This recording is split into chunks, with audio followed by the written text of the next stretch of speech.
if you want to understand the the New Testament, think about the,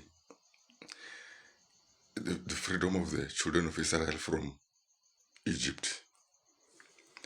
You must understand that the Romans persecuted Jesus together with their followers, the the Pharisees, the Sadducees, who Sadducees who were working with the high priest. They were trying to stone Jesus. Even the Pharisees trying to stone Jesus.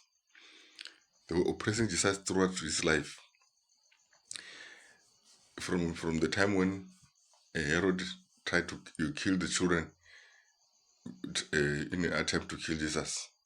They were in opposition to him until they crucified him. Then they whitewash his teachings to favor the oppression, to be against freedom. And after that, they were zealous in forcing people to follow the religion. They were burning people, they were crucifying people, they were boiling people in hot oil so that they must follow this religion.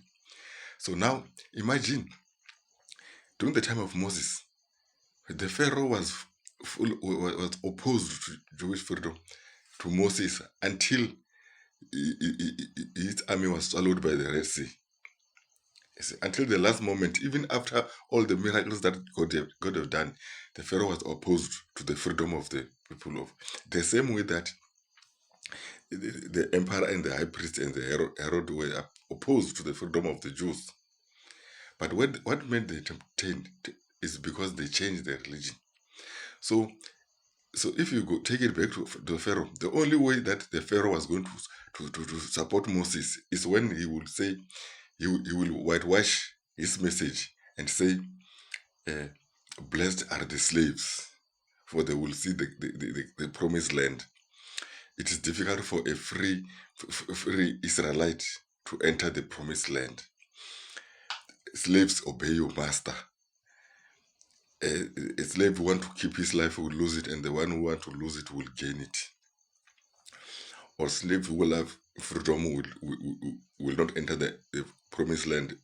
Only the freedom, the slave who want to stay a slave will see the promised land. So it could only be after the whitewash, and they did a reverse psychology.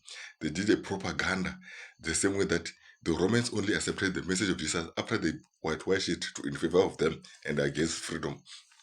Whereby the church say it is difficult for rich men to enter heaven, the love of money is the root of all evil. The Pharaoh was going to accept only the message that says that the love of freedom, or the love of the promised land, is the root of all evil.